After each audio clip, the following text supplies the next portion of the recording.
Usually.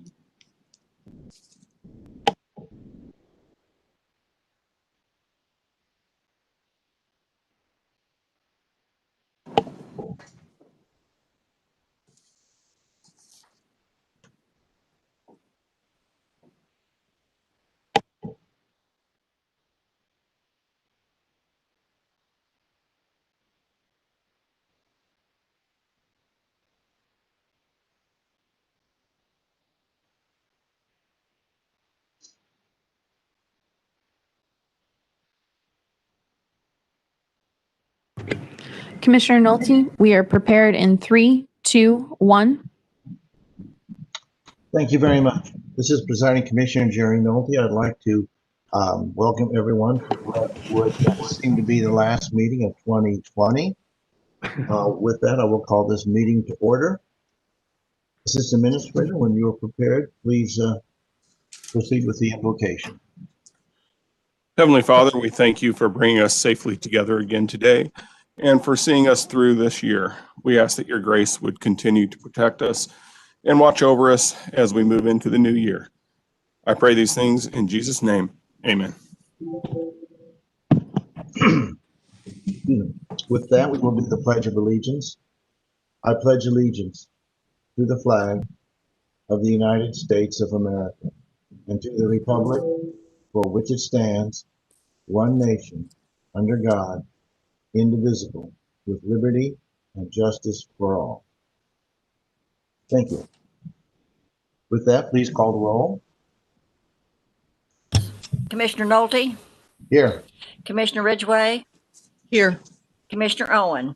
Here.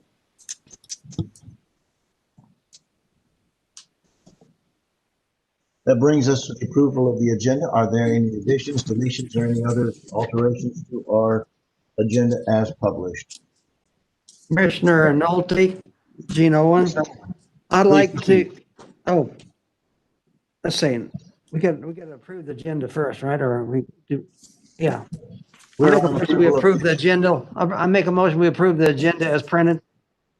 Thank you very much. Are there any additions, deletions, or any other alterations to the agenda, excuse me, as published? Yeah, Commissioner Nolte, Gene Owen again.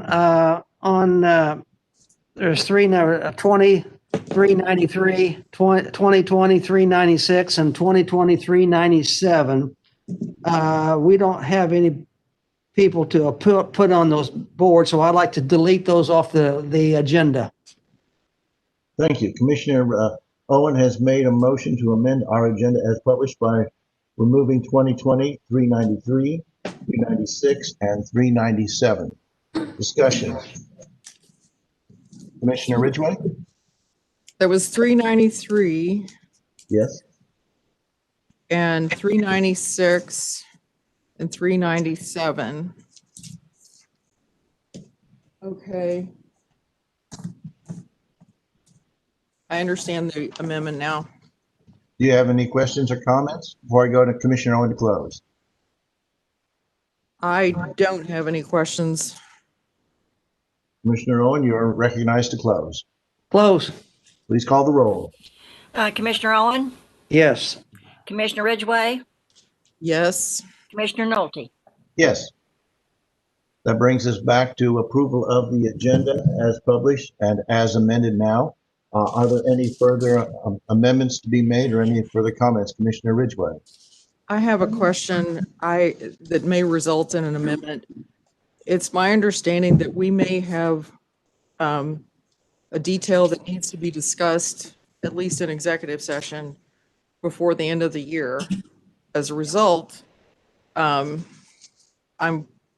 thinking that perhaps we need to amend the meeting schedule to show a meeting, I would assume on the 30th, probably not the 31st since that's a holiday.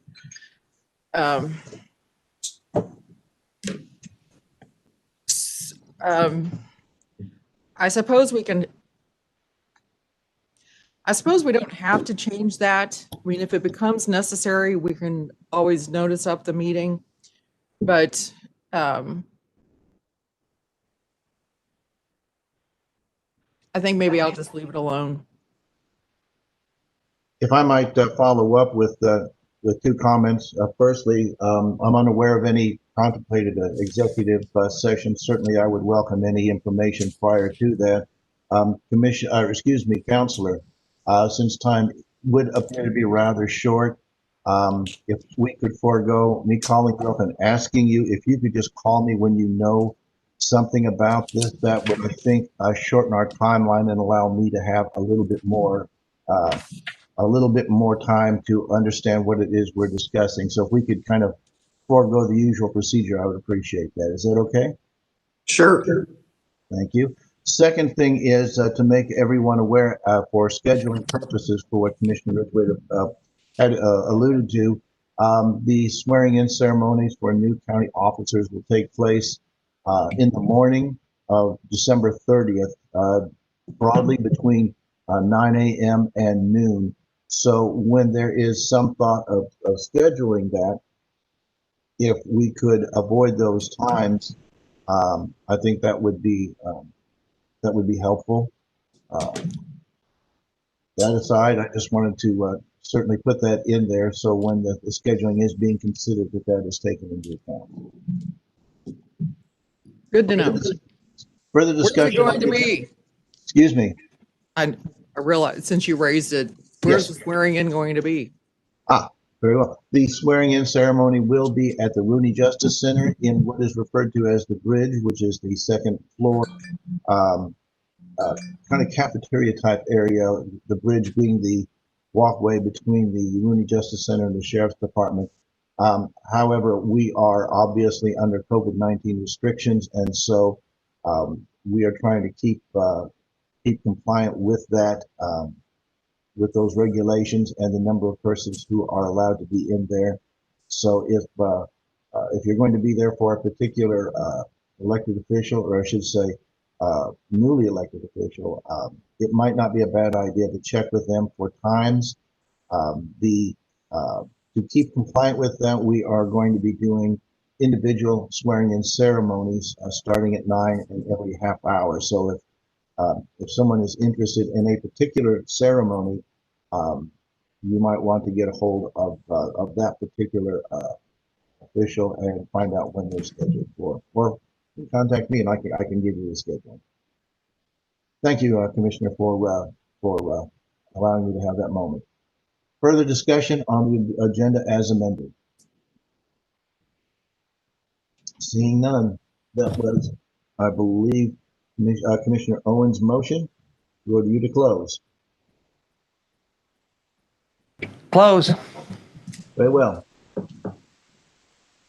Please call the roll. Commissioner Owen, Yes. Commissioner Ridgway, Yes. Commissioner Nolte. Yes. That brings us to meeting schedule, Assistant Administrator. The next scheduled commission session is for Monday, January 4th, 2021 at 10 a.m. Thank you. Honorary resolutions, there are none listed on today's agenda. Public hearings, there are none listed. That brings us to commission session. The first item under consideration would be 2020 Ordinance 49. Please proceed. An ordinance, reappropriate and revise the adopted budget for current year, Clay County, Missouri, 2020-Ordinance 49. And this is, not sure who's, the auditor's item. Thank you. Mr. Auditor, if you would like to give us an idea of what we'll be looking at, and so we can proceed. Yes, good morning, Commissioners. Victor Hurlbert, Clay County Auditor. This is a budget ordinance to be able to provide enough budget for the 27th payroll to occur on New Year's Eve. It's being processed as we speak. If you have any questions, feel free to ask. Am I correct that absent this, that would create an issue as far as adequate funding for those obligations? Yes, part of my certification process is ensuring enough budget and cash by account and fund. And without this, we wouldn't have enough budget for that payroll. Thank you. Is there a motion related to 2020 ordinance 44? Oh, excuse me, 49. I'll make a motion that we approve 2020 ordinance 49, but I also have an amendment. I think staff may be prepared to distribute that amendment.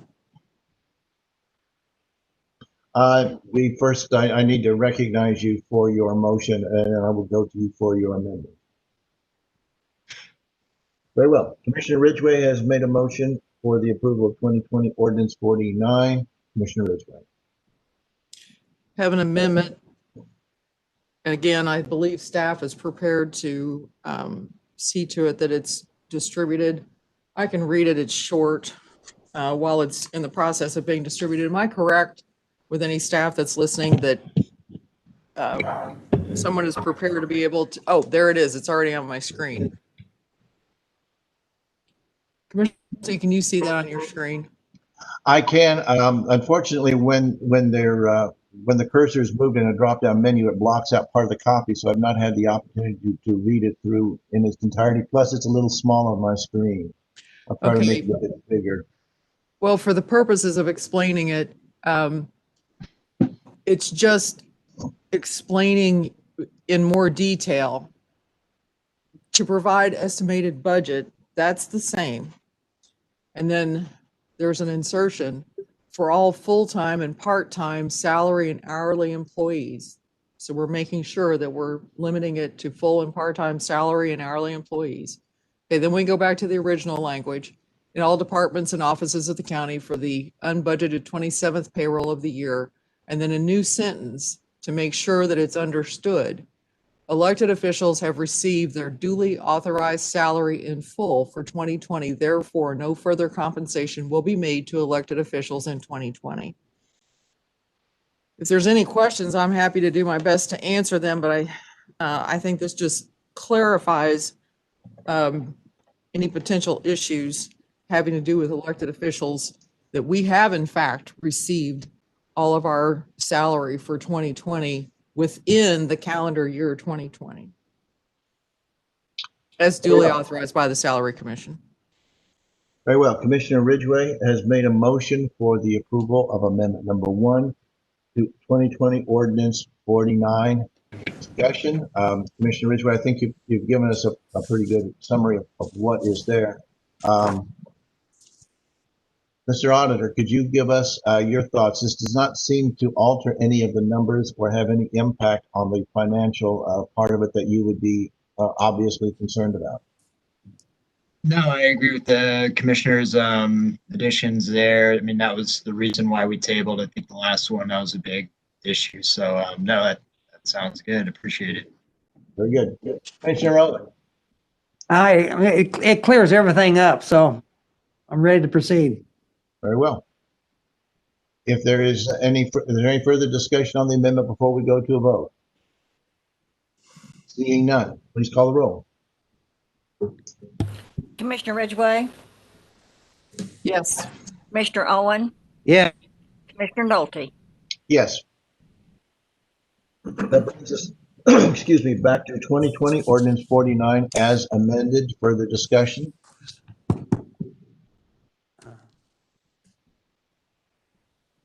Commissioner Ridgway, did you had nothing further? Oh, no, you made the motion. Commissioner Owen, did you have anything further that you wanted to add? No. Very well. Excuse me. Mr. Auditor, did you have anything you cared to add? No, not at this time. Very well. Commissioner Ridgway, it is your motion, so I'll go to you for close. Close. Please call the roll. Commissioner Ridgway, Yes. Commissioner Owen, Yes. and Commissioner Nolte. Yes. We have removed 2020-393. That brings us to 2020-394. Assistant Administrator, when you are prepared, please proceed. Resolution of the Clay County Commission, Clay County, Missouri, 2020-394. Appoint members to Park Advisory Board. This is a public services item. Proceed. Nicole Brown, Assistant County Administrator for Public Services. Commissioners, before you is a request to appoint members to the Park Advisory Board, where we do have one vacancy. The application before you that is in your email inboxes is for Mrs. Andrea K. Allison Putnam. I'm happy to answer any questions as I am able. Thank you very much. As I just got it a few moments ago, could you enlighten us who exactly is Mrs. Allison Putnam? Well, if we take a look at her resume, she is currently serving as the Chief People and Inclusion Officer of the YMCA of Greater Kansas City, Missouri. She has lived in Clay County for almost 30 years and appears to have a great love of our parks and is currently a park user with the trails with walking and biking. I'm happy to answer any questions that you may have. Is there a motion related to 2020-394? Commissioner I'll Nolte. make- Go ahead. Okay, I'll make the motion to approve 2020-394 with the name Andrea Allison Putman inserted to be appointed.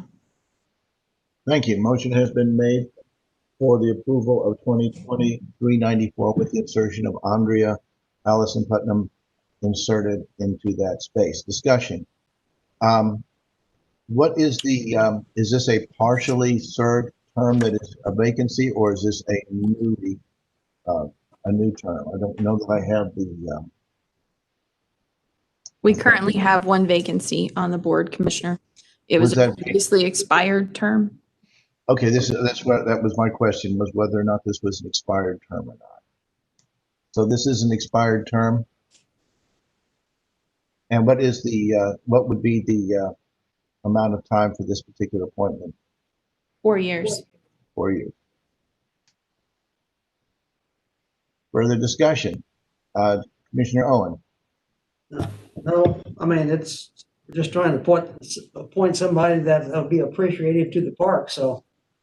I mean, I don't know this person, so, I mean, but sounds like he has a really good resume. That is the drawback of getting these during the meeting, of course. That doesn't, and I'm sure this is a fine person. Commissioner Ridgway, do you happen to know this lady? Personally, I know her by resume, and frankly, I can't think of anybody more perfect to fill this, this position. Very well. With that, unless there's any further Commissioner discussion. Nolte, Commissioner Yes, Nolte, Commissioner. I'd like to Yes. say that this will add one more woman to the park board, and so we have a very few women on our boards, and so this would be really helpful for the board. Thank you very much. Commissioner Ridgway, if you have any further comments, we'll go to you to close. Well, I think Commissioner Owen makes a very good observation, is that, while balance with regard to age or sex or whatever is mandatory, it is very desirable. And I think this further qualifies her as a perfect person to fill this vacancy, in addition to the fact that she's already familiar with our parks and is already a significant parks user. So I think she will fit in very well with our park board and be a great advisor to us. So with that, I close. Thank you. With that, please call the roll on 2020-394. Commissioner Ridgway, Yes. Commissioner Owen, Yes, Commissioner Nolte. Yes. That brings us to 2020-395. Assistant Administrator? Resolution of the Clay County Commission, Clay County, Missouri, 2020-395. Repeal Resolution 2020-372 and appoint members to Children's Services Board. This is a public services item. Please proceed. Nicole, Assistant County Administrator for Public Services.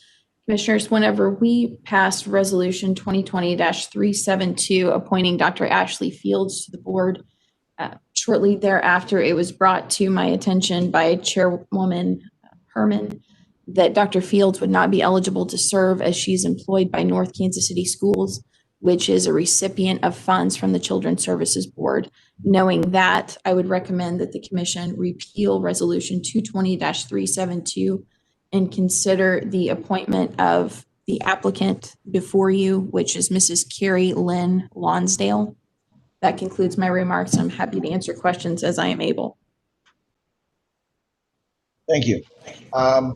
Is this the term that was that Dr. Fields was appointed to? That it was not a vacated term, that was one that had it's a new term. It's not one that is having a partial term, except to the degree that Dr. Fields was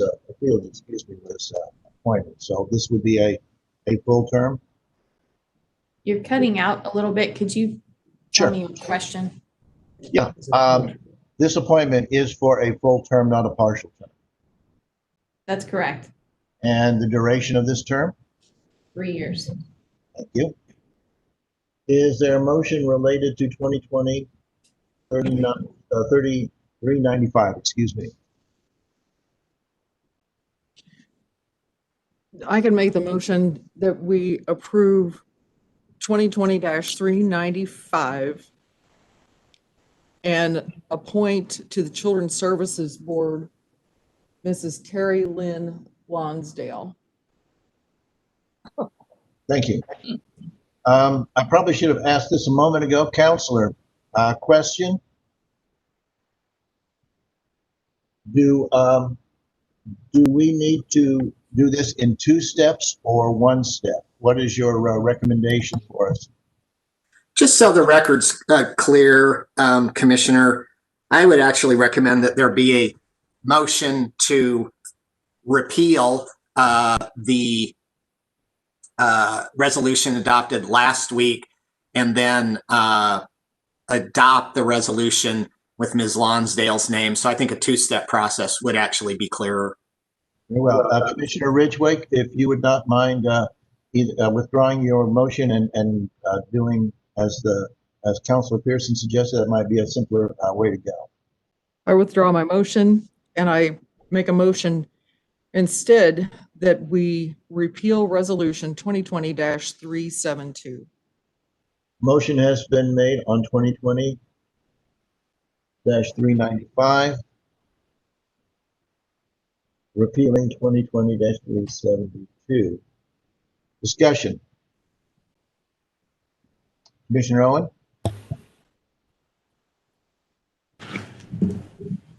Are we repealing 395 or 372? We are repealing the previous one, appointing Dr. Fields, and then at the suggestion of council, subsequent to that, I will be recognizing most likely Commissioner Ridgway to then appoint the new person. So it's essentially a 2-step procedure. Okay. It's Attorney Lowell. Is that what we're voting on? Yeah, the motion before the body is to repeal the resolution adopted last week, and I don't have it up on my screen, but I believe the number on that is 372. Yes. Oh, I know that. But we said last week.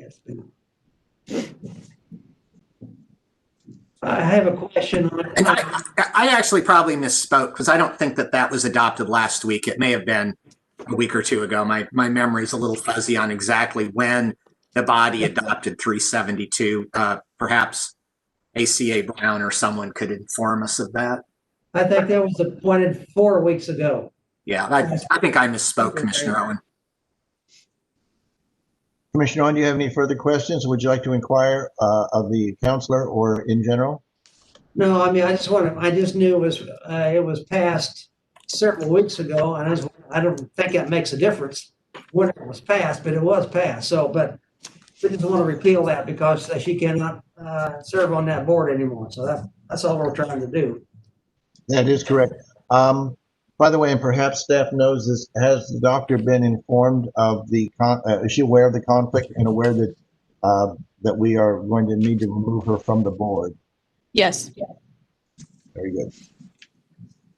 And she understands and is okay with that, I guess.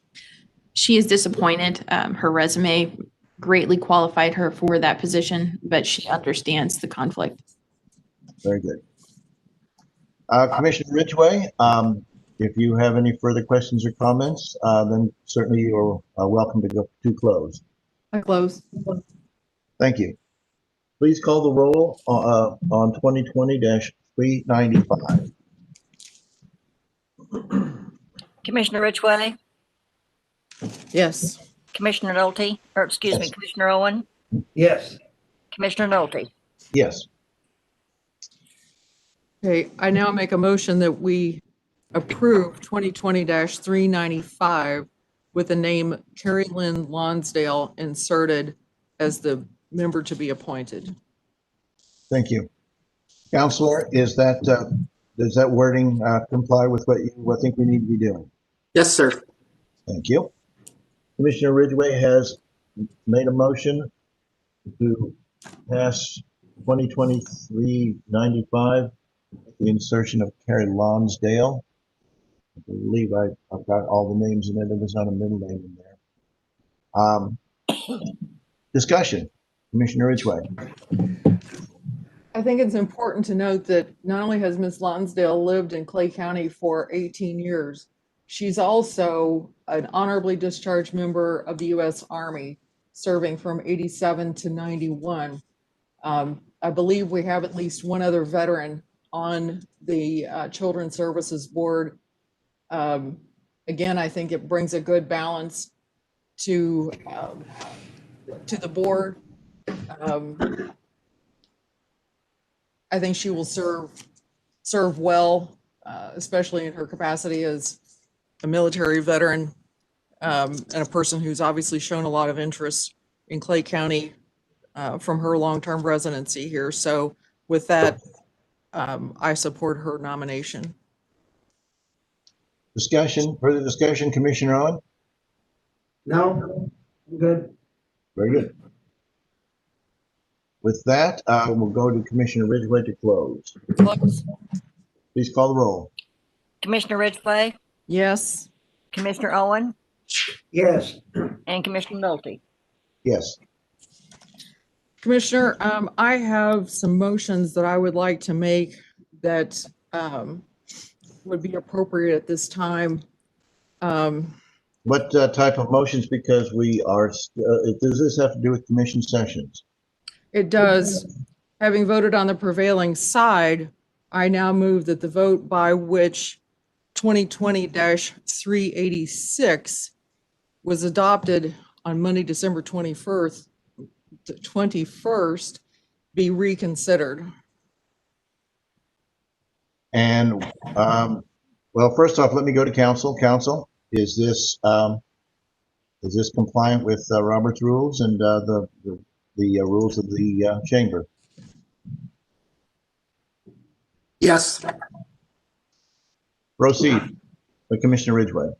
To refresh everyone's memory, that was the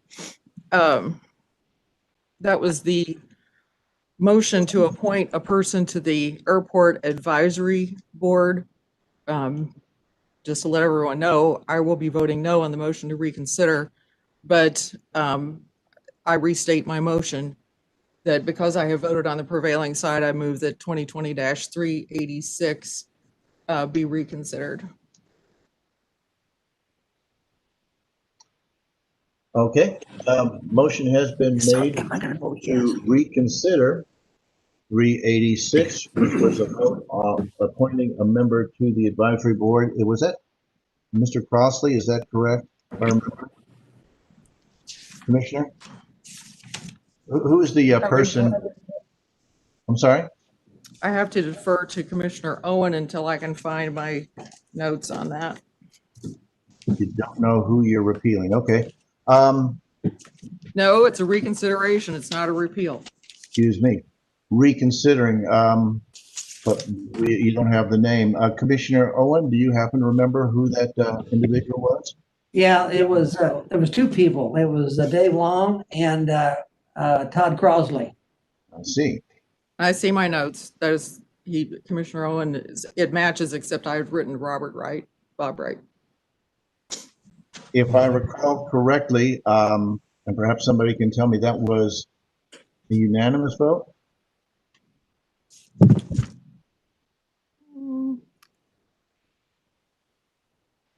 My notes are saying that it is, but we have not approved the minutes yet. Um, can the staff confirm, just so we kind of have a picture of what's going on here? Does the staff have any information that would confirm my memory and apparently Commissioner Ridgway's memory that this is that this reconsideration is on a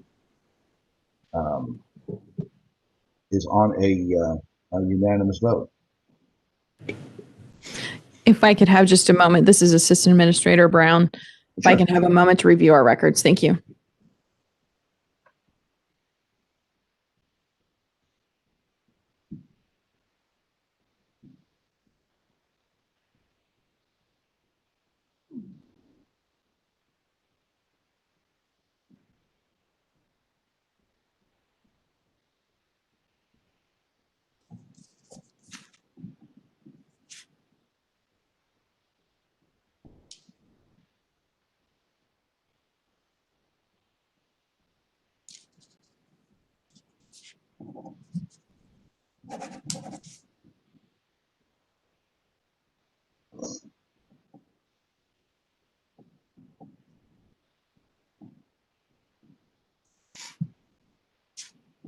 While we're waiting for staff to consult their records, Commissioner Ridgway, can you tell us a little bit more about why you're wanting to do this? Not really. No reason? Commissioner Nolte. Yes, Assistant Administrator. Thank you, sir. 2020-386 was the resolution that appointed members David Long and Robert Wright and Todd Crosley. And so those three were, and that was, I'm sorry, did you say that was a unanimous vote? I don't have a record of the votes in front of me, but I can tell you the resolution that appointed those three members. Let's see. Can you tell me whether or not Commissioner Ridgway voted yes? I voted yes. It's in my notes. And it's in my memory.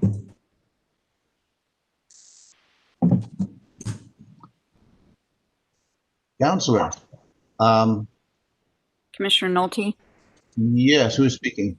Laurie Portwood, Assistant County Administrator for Finance and Administrative Services. Thank you. I do have confirmation that it was a unanimous vote yes on that resolution. Thank you. I felt that even though we don't have a voted on minutes, I thought that it was important that we establish that there be some official recognition that Commissioner Ridgway had voted in the affirmative. That was my memory, but you know, obviously memories can be a little faulty. So, Commissioner Ridgway, you have no reason for bringing this up? Time to lay it to rest. It's toward the end of the year. Motion to reconsideration was common with regard to Senate Rules of Procedure, that to make sure that a decision was fully and finally made, that a motion to reconsider was proposed immediately after a vote was taken in many instances. And so to ensure that now that we are toward the end of the year, that this is fully and finally laid to rest, I make the motion to reconsider 2020-386. Well, I would certainly respect the experience of the Senate. This is, of course, not the Senate.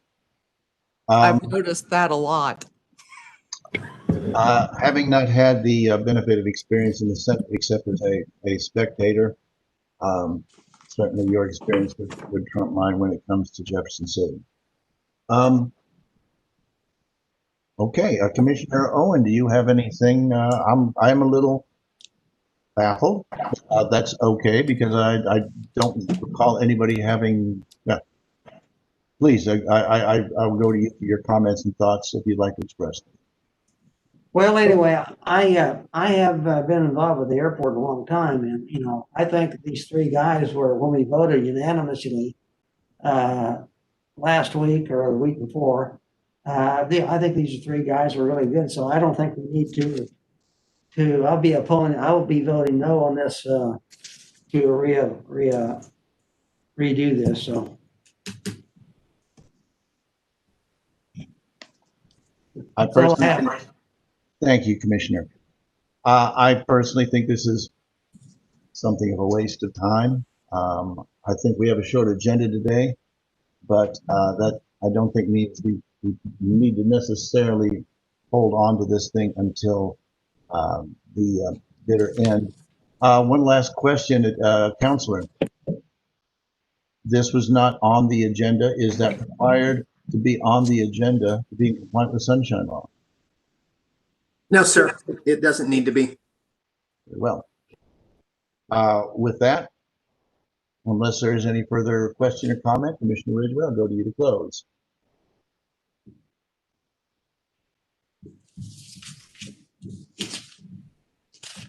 Commissioner Ridgway. I'm sorry. I saw that you said you closed, but I was not hearing anything. I close. There you go. Thank you. Just in case there are people on audio only. Please call the roll. Commissioner Ridgway, No. Commissioner Owen, No. Commissioner Nolte. Abstain. It's a waste of time. Commissioner, I have another motion to reconsider. I make, having voted on the prevailing side, I move that the vote by which 2020-ordinance 43 be reconsidered. For everyone's recollection, that was the ordinance to approve revisions to the Clay County Human Resources Policy Manual.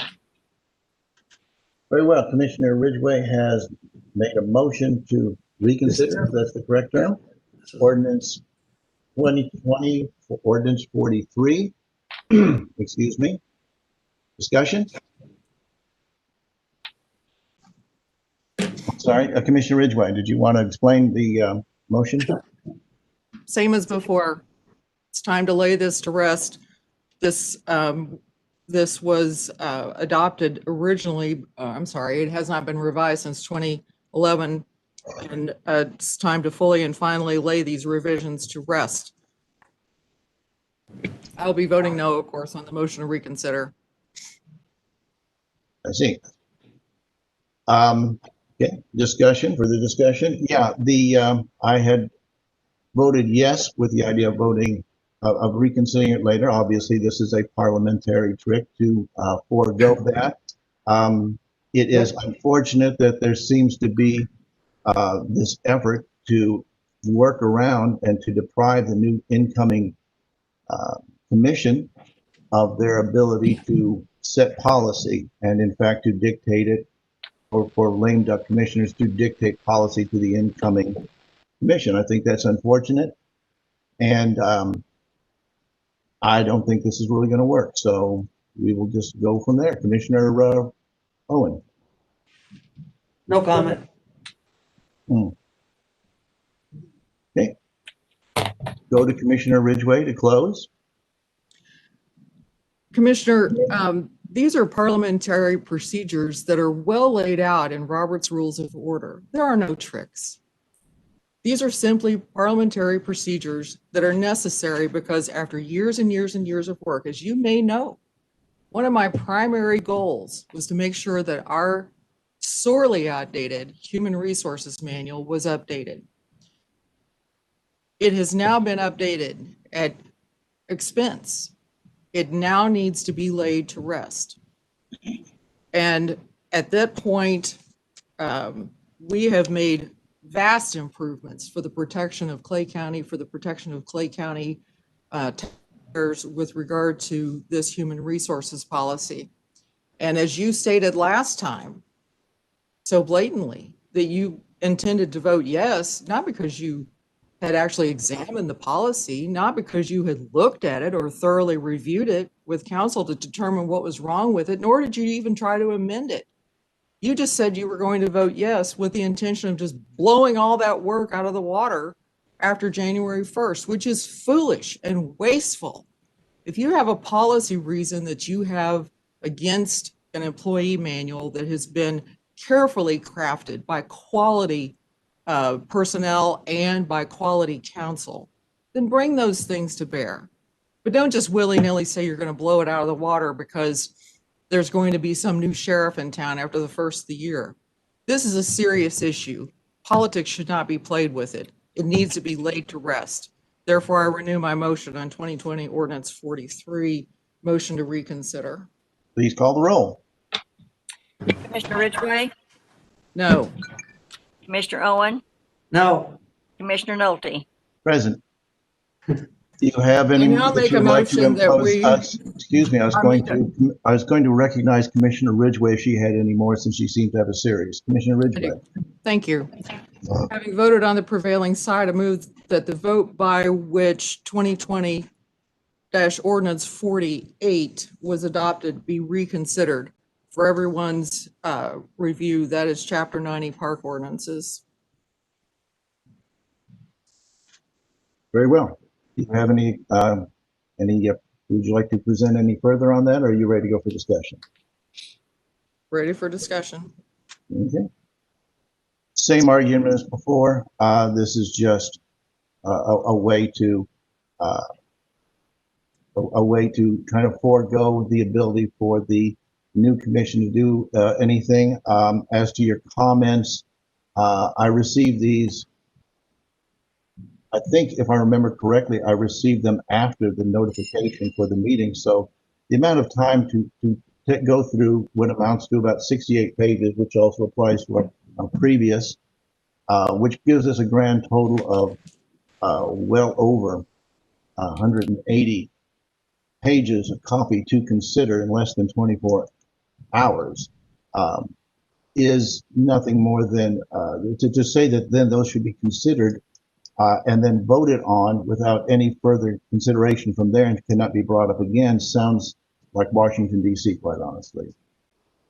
It's I am glad to see that at the end of this year we will be leaving behind the let's vote on it so we can see what's in it tactic that seems to be practiced on this and other motions.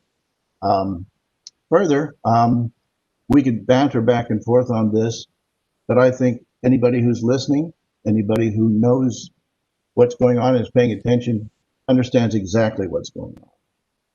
They understand exactly what's going on. It's the last gasp of a dying administration trying desperately to cling to power. Commissioner Owen, comments, please, if you have No any. comment. No comment. Commissioner Ridgway, if you'd like to close.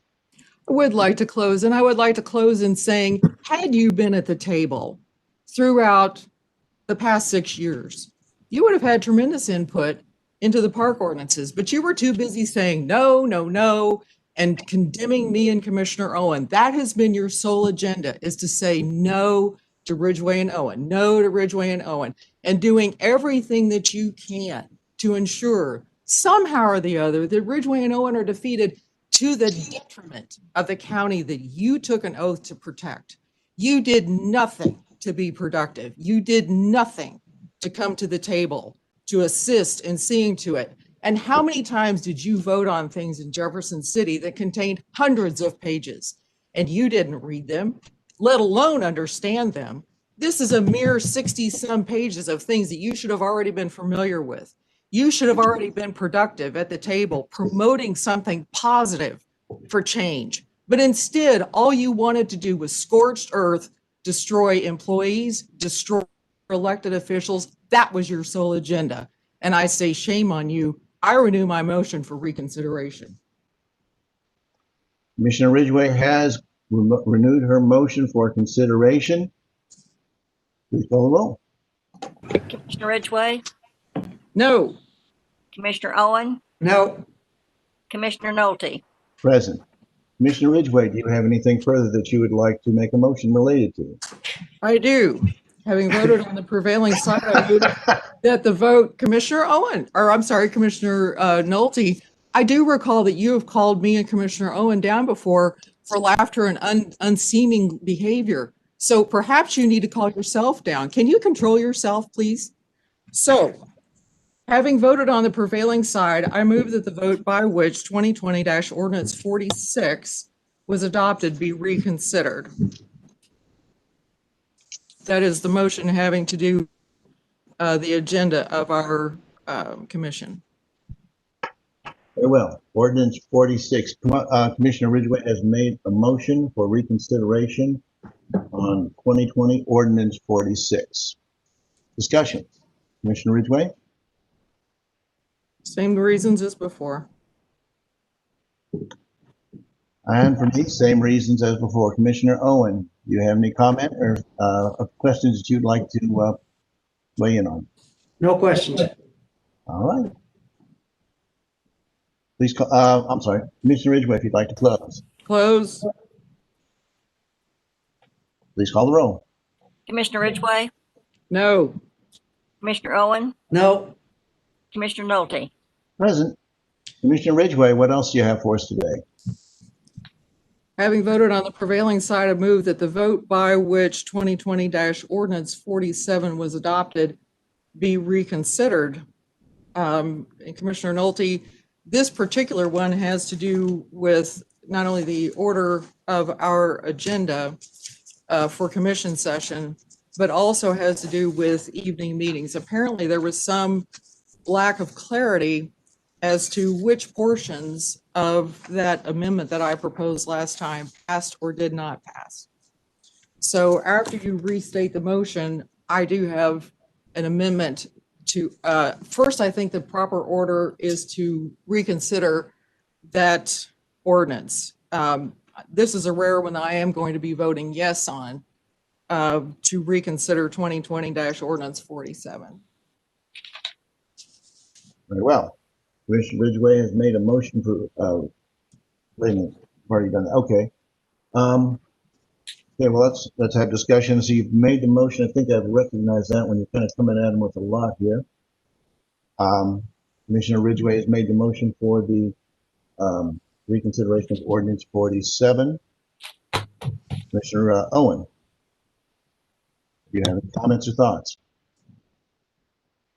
No comment. Okay. I want to ask a question of council prior to going to this vote. It seems to me, Counselor, that excuse me, a vote to reconsider is at least you've told us is in order. Now we're talking about reconsidering. Apparently, what Commissioner Ridgway is wanting to do is consider new language. So, if that is the case, I realize I'm putting the cart before the horse, but I'm trying to at least be able to have an idea of where this is going and where we are at under parliamentary procedure. New language is being, excuse me, proposed, or at least could be proposed. That has not been distributed. It has not been under sunshine law notified to the public.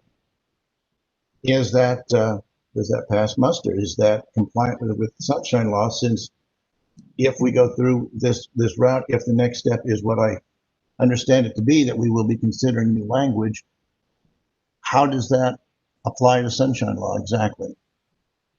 Well, I think you were correct, Commissioner, that your question has the cart before the horse. The time to ask me that would be if and when the motion to reconsider is adopted and if and when language is proposed. So I'm not going to answer that question in the abstract until the motion for reconsideration has been dealt with. Well, at least I've given you a little bit of a heads up and given you a moment or two to think about it prior to that being posed then. So, motion has been made for the reconsideration of ordinance 47, 2020 ordinance 47, excuse me. Commissioner Ridgway, I believe you said something about an amendment. I do have an amendment, and it's exactly the same as was distributed last week for your memory. Commissioner Nolte, may I be recognized, please? Yes, of course. But before we get into reconsidering, we need a vote on the motion before the body, which is the motion to reconsider. Very well. Motion to reconsider vote. Please call the roll. Commissioner Ridgway, Yes. Commissioner Owen, Yes. Commissioner Nolte, No. Very well. Proceed to Commissioner Ridgway. Yes, Commissioner, I make a motion that we take up for approval 2020-ordinance 47, and I do have an amendment. Has it been distributed? It is either able to be distributed or it was distributed last week. It is exactly the same amendment as was distributed last week.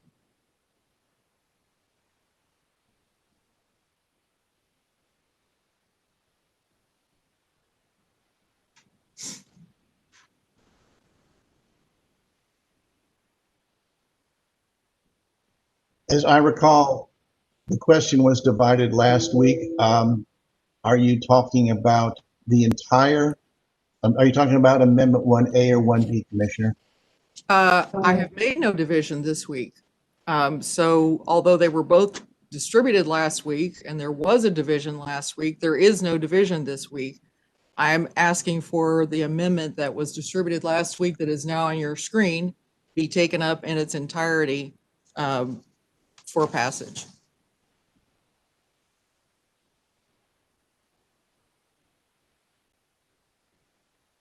Okay. Could you explain the amendment to us, please? Yes, as I explained last week, there are two things that, two parts of this, all having to do with the conduct of commission sessions. Part number one that was approved last week, first of all, the change that people will see in bold that is paren 11 on my amendment under section .34 paren A, the comments on agenda items fits more clearly within our current ordinances, and until those ordinances are changed, modified, otherwise readopted, this fits more clearly within them. Secondly, as I said, next week in commission session, there has been the tradition that the presiding commissioner and this commission has given public comment on agenda items as the commission was taking it up, but there is nothing in the ordinance that requires that. This puts it in the ordinance to require it. Secondly, it adds comments on non-agenda items, which was very similar to what you had originally proposed, Commissioner Nolte. And then the second one on 30.16 says that the county commission will hold regular commission sessions no less than twice monthly. But as there has been much discussion that one should be or more should be toward the end of the day, in addition to during the commission meeting that typically starts at 10 or 11 o'clock on a Monday morning, that regular commission sessions, as is the practice of other commissions in other parts of the state, that they will hold one commission meeting during an evening session. This one requires on the first Thursday of the month, allowing 1 hour for public comment, where the commissioners must remain present. And secondly, that the county commission will hold another public comment session no later than once monthly that'll take place on the same day as a regular commission, but to allow people who work an 8 to 5 job, it gives them the opportunity to show up between 4 and 5:30 p.m. For members to address the public. And I believe that remains in addition to the afternoon commission session, or I'm sorry, public comment session that is allowed, that has been disrupted somewhat due to the COVID restrictions, but that would be in addition to that. So that's what the amendment does. And I move for its adoption if I haven't already done so. Commissioner Ridgway has moved for the adoption of, excuse me, your amendment. Is that right, Commissioner Ridgway? Yes. Okay. Counselor, she has moved for the adoption of her amendment, and yet, so that would still be in order. We have to move, we've moved to reconsider ordinance 47. This is not really an amendment to 47, so are we moving to reconsider the amendment to 47, or are we moving for the amendment? Commissioner Ridgway, I'm a little unclear, so if you can help me out with that, Counselor, once I get a little clarification from Commissioner Ridgway, are you moving to reconsider the amendment, or are you moving to adopt the amendment? I'm a little unclear. I don't know who you're asking, council or me. No, I asked you. I just said, Counselor, I'm asking Commissioner Ridgway for this so that I can get a little clarification, so I know exactly. Are you moving to reconsider the amendment, or are you moving to adopt the amendment? Commissioner, according to the rules of order, and I stand open to be corrected by the parliamentarian, when we successfully reconsidered 2020-ordinance 47 in whole, that reconsideration successful vote obliterated everything that flowed underneath there.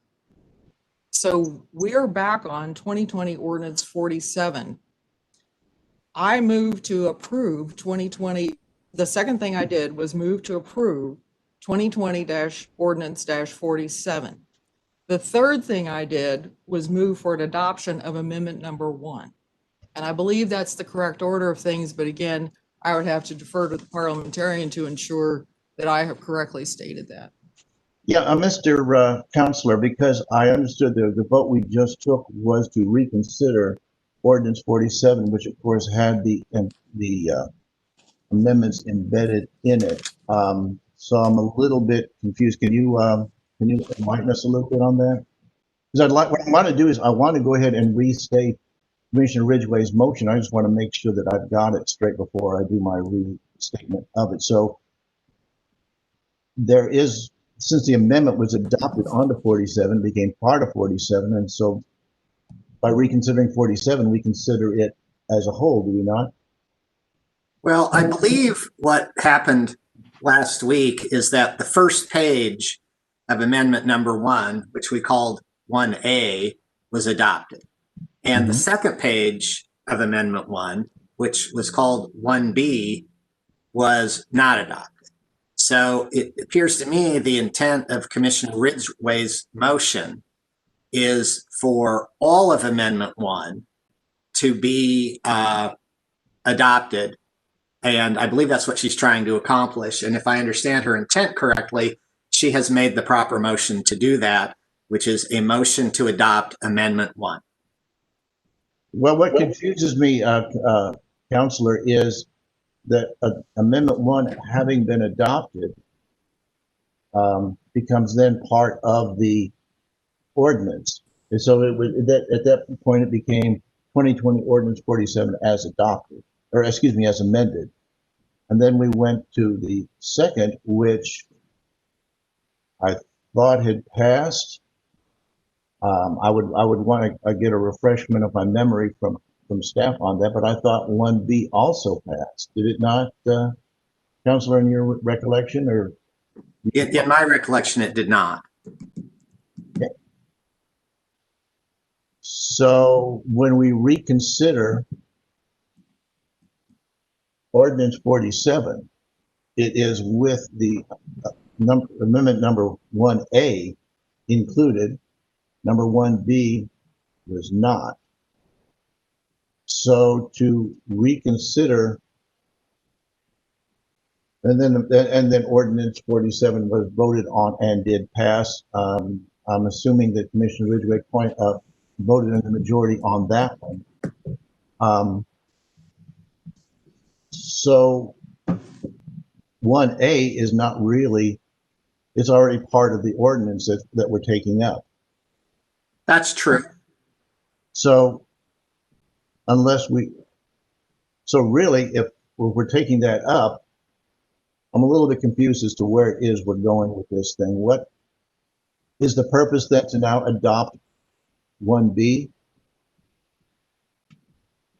I mean, is that what you understand to be what would happen with Commissioner Ridgway's proposed amendment? Well, I don't want to speak to Commissioner Ridgway's purpose, but I can, if you would like, answer a different question, which is what would happen if Amendment 1 is adopted by the body? Yeah, I think you probably phrased it better than I did. The other part of that would be, what does her, leaving intent aside, what does her amendment actually say? Because that's really what it kind of comes down to. And then, of course, the question you had as far as what effect it would have. So if you could comment on that. Well, I think I've now got 3 questions before me. So Sure. could you tell me what you want me to answer, please? Yes. What is Commissioner Ridgway's amendment would seem to be would be dealing with already amended material. I guess that's one way to look at it. It is material that's already been amended. Her amendment was adopted, so proposing an amendment that is already on the ordinance does not seem to be right. So how does the portion that was 1A, since it was adopted onto the ordinance, how does that, how can you go back and do that because it's already on there? So you're basically taking, it's no longer an amendment, so it is part of the bill, it's part of the ordinance.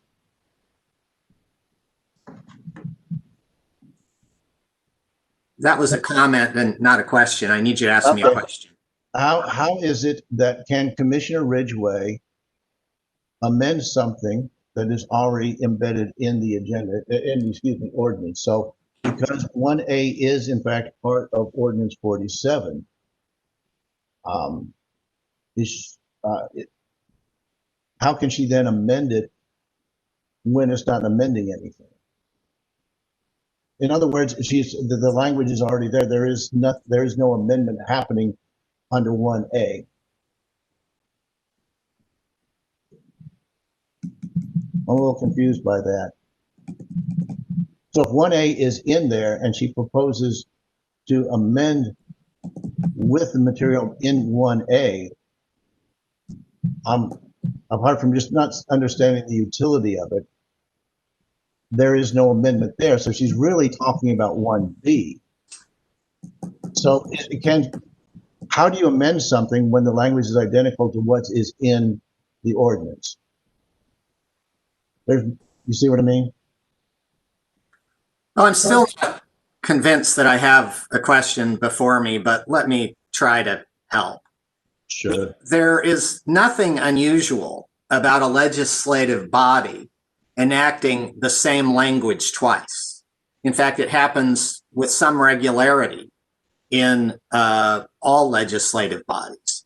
So as I said earlier, the question that I am prepared to answer is what is the legal effect of adopting Amendment 1? And I thought that was the question that you were going to ask me, but let's go with that one then, because I think we're getting down one of these infamous rabbit holes that we seem to find ourselves delving into. So go ahead and answer that one question that you had in mind. The effect of adopting Amendment 1 as moved by Commissioner Ridgway will be to add to the, I guess this is, I don't have the number in front of me, but add to the ordinance before the body the language that appears on page 2 of Amendment 1 that was referred to as 1B last week. Okay. I think I have it. I am just going to state it to say that motion has been made by Commissioner Ridgway to amend Ordinance 47. Commissioner, does that suffice? Motion to amend Ordinance 47. Yes, that's what I said. And that suffices. I will make that my restatement of your motion. Yes, I have a motion I have a 2-page motion to amend 2020-Ordinance 47. Yes, that's what I just said. Good. Okay. With that, There was also another part of that, and that was the part that with the effective date, I believe that was another part of this amendment that makes it effective, various parts of it, December 30, 2020, which of course would be, would mean, well, yeah, which would mean that it would be, if we have a, if there is a meeting on December 30, this would be in effect. Commissioner, excuse me, Counselor, am I correct that if there is a meeting scheduled for December 30, when it says effective December 30, it means 12:01 a.m. or however you want to phrase it. So this would be in effect for the commission meeting should we have one on December 30. Is that correct? I don't know the answer to that. I haven't given that any thought, so I wouldn't venture an opinion off the top of my head. Well, it does say, I can only, okay, thank you. I guess I can only surmise that it says effective December 30. Therefore, if there is a commission meeting on December 30, this will be the agenda that we will be working from. That seems rather obvious. Commissioner Ridgway, is that the way you would see the amendment unfolding? Well, to make sure that there's no doubt about whether this looks forward or whether it looks backwards, then I'm happy to make an amendment to the amendment. And the amendment to the amendment would be that on page 1 of the amendment, line 3, where it says the effective date is December 30, that would be changed to December 31. On the same page, line 37, where it says effective December 30, it would be changed to effective December 31, 2020. On page 2, line 10, where it says effective December 30, that would be changed to effective December 31. And page 2, line 16, where it says effective December 30, it would be changed to effective December 31. I think that takes care of your questions or your concerns that this is something that is to look forward and not backward. And so with that, I renew my motion for adoption of the amendment to the amendment. I've got to you've just made an amendment to the amendment. I need to restate that before we go forward. Commissioner Ridgway has made an amendment to her amendment, in effect changing the date December 30, where it appears in ordinance 47, to December 31. Is that a fair restatement, Commissioner? That is correct. Thank you. The whole thing is a bit convoluted, but it seems obvious that this change of date. My question was, would it be effective on December 30 when we had the meeting prior to the proposal of the amendment? The amendment changes that to ensure that the present commission will not have to comply with the rules it's putting forth, will not have to work under the rules that they are proposing others work under. That strikes me as very much of a problem. I can't see, if it's good enough for the new commission, it should be good enough for this commission, and changing it specifically so that it will not apply to this commission is, I think, I think it speaks for itself, and it does not speak anything very complimentary. Commissioner Owen, we're on the amendment to the amendment, and that is specific to the date. If you have any comment on that, that I particular. understand. No, I have no comment. Thank you very much. Commissioner Ridgway, yours to close. Yes, in closing, I would say that the presiding raised a question as to whether or not it would become effective December 30th at midnight or December, what day it would become. This makes it clear it's effective December 31, which is a holiday. So I doubt seriously that there will be any meetings then, and it's a forward-looking amendment. So I appreciate the opportunity to clarify that. And with that, I renew my motion. Please call the roll. Commissioner Ridgway, Yes. Commissioner Nolte, No. Commissioner Owen. Yes. That brings us back to the underlying amendment, which has been amended to change the date. So we will continue discussion on that. I wasn't entirely sure how I was going to be voting on this. Now I am. This is clearly an effort to make sure that others have to live under different rules than those who are in power at the moment. I think that is unseemly of a body of this sort. I think it is a terrible precedent. I think it is an example of do as we say, not as we do. Commissioner Owen, comments? Yeah, I On have a the- comment. on the It seems, amendment- On the amendment to the amendment, excuse me. yeah, it's, this here, you've been fighting for this all along, so I don't know why you can say that. So if you go forward, you're going to have what you've wanted all along. Commissioner Owen, excuse me, Ridgway, if you'd like to close. Commissioner, I think you misstated something. You said that we were on the amendment to the amendment. The amendment to the amendment has already been adopted. So, I apologize. Thank you for the correction. We are on the amendment to ordinance 47. Thank you. I appreciate the correction.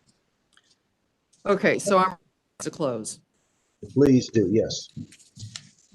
Commissioner, the only thing that is unseemly about this is after we passed this amendment last time, and I graciously withheld passing the portion about evening sessions, I saw you in public saying, oh, I've wanted this all the time. I've wanted more than one evening sessions all the time.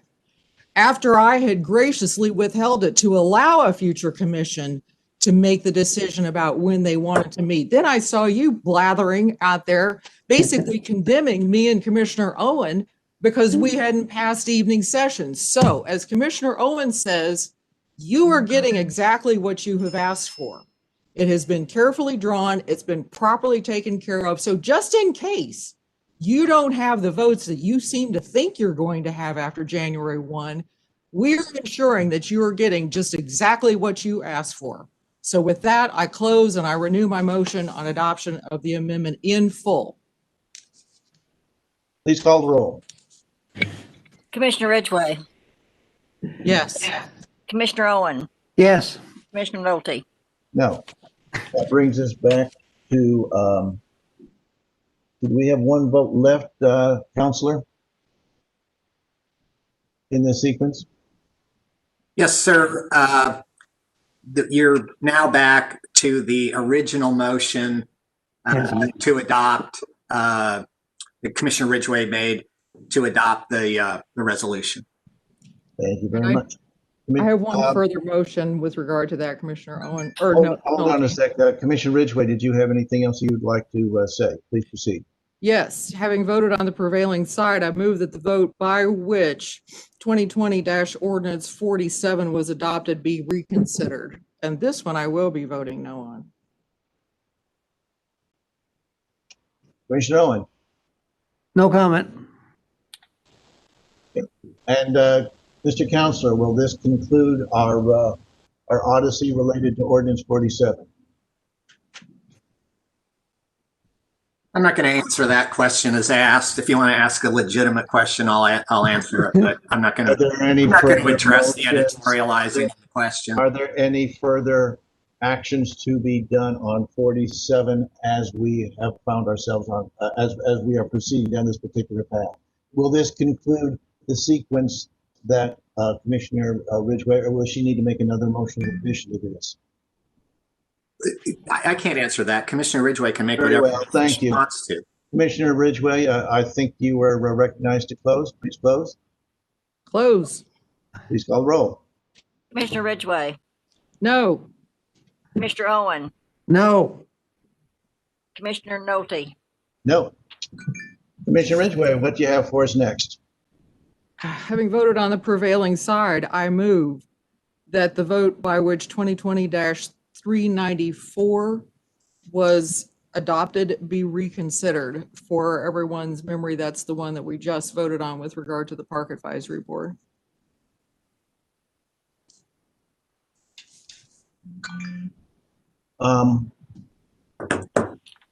Counselor, I'm a little bit confused again. We voted on repealing 394.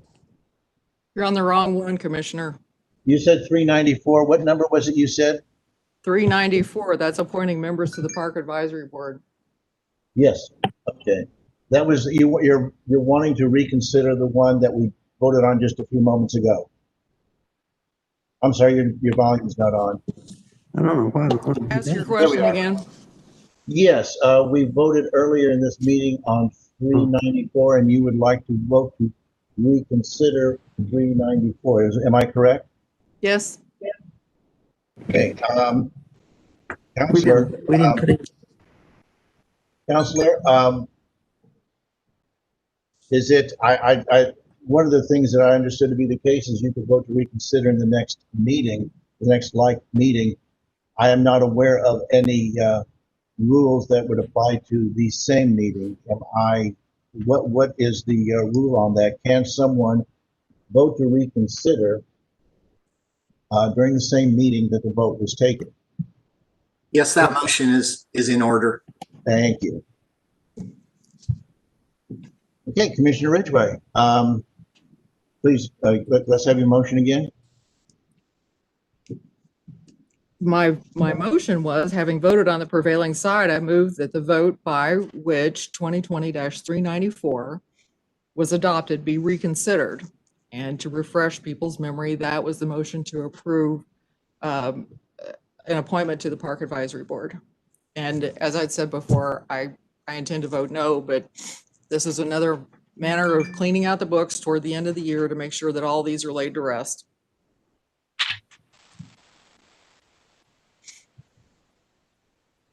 It seems rather,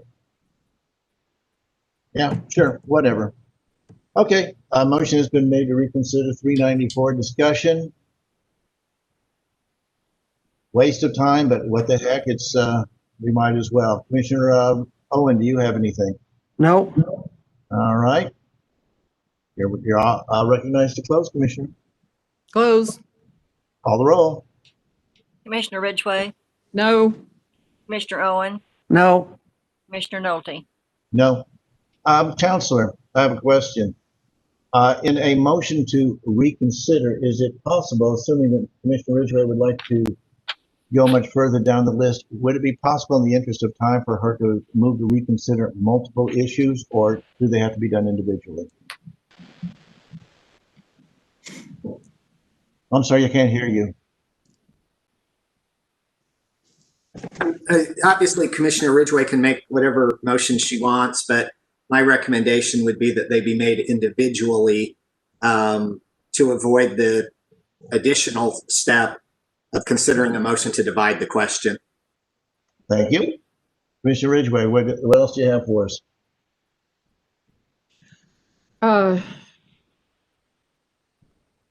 Having voted on the prevailing side, I move that the vote by which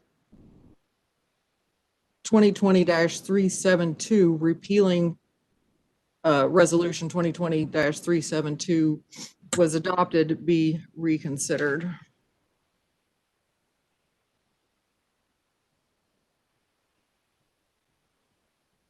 And 37, okay. Oh, there it is.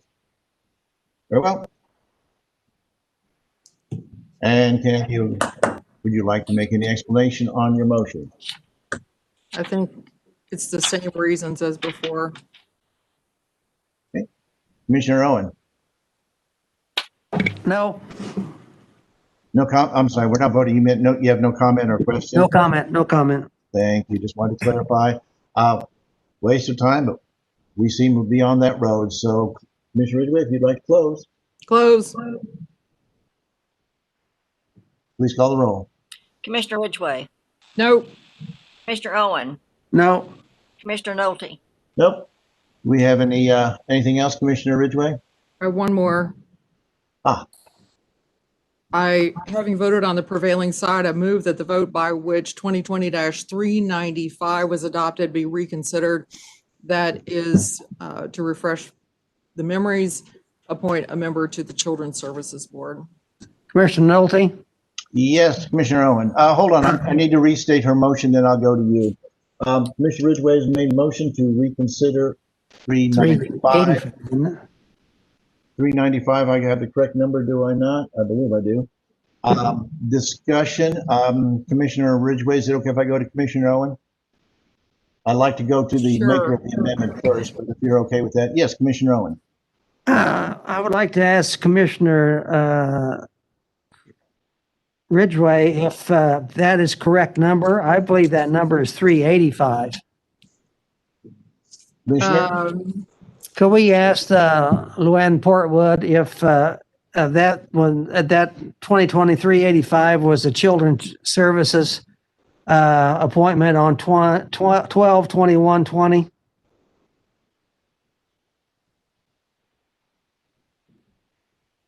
I'm sorry, were you inquiring of Commissioner Ridgway, Commissioner Owen? No, I was trying to ask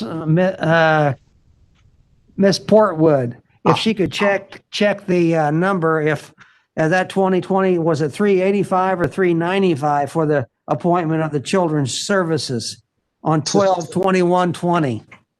Assistant Administrator, could you check that for Commissioner Owen, please? Yes.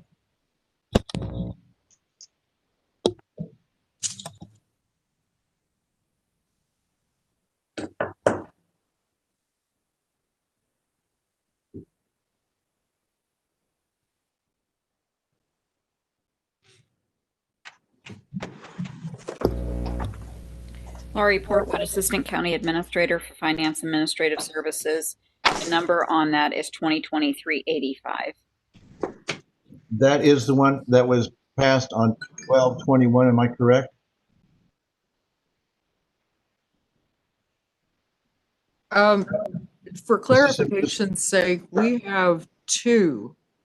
One, as I understand it, is 2020-385. And I would have to clarify the name of the person who was appointed on December 21 under 385.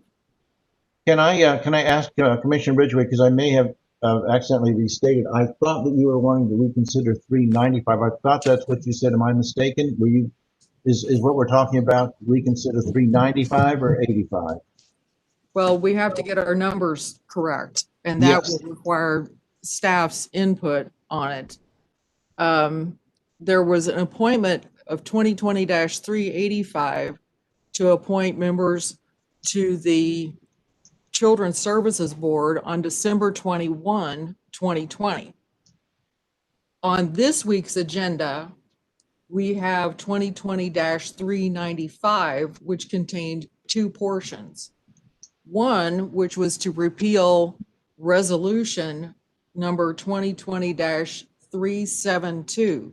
So my question is, do we have confirmation of what resolution 2020-372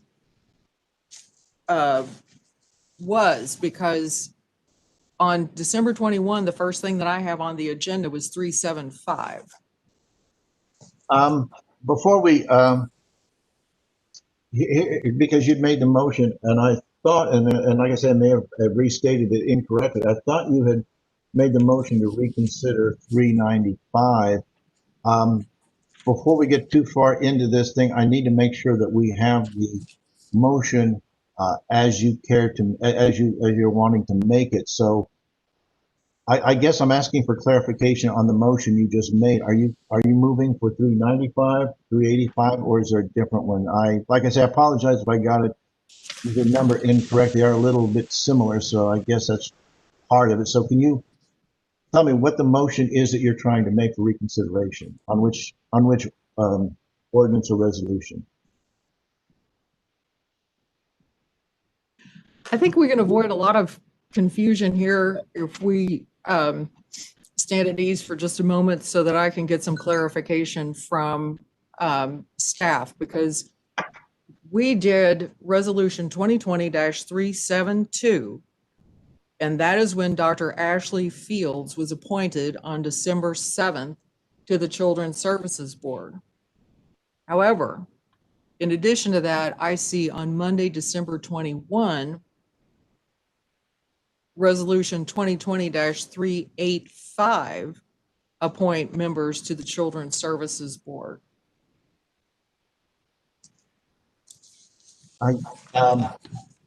Staff is certainly looking this up while we're discussing. But I guess my question is, what are you trying? Are you wanting to reconsider what was voted on today, or what was voted on the 28th? Maybe because I thought you'd said 395, and like I said, I could be mistaken. Well, What is it you're wanting to do? So maybe we can work in that direction, see what you want to do, and make sure that we have a motion that will get the job done for you. okay, first, where we are on 2020-395. We have already taken a vote with regard to reconsideration on repealing Resolution 2020-372.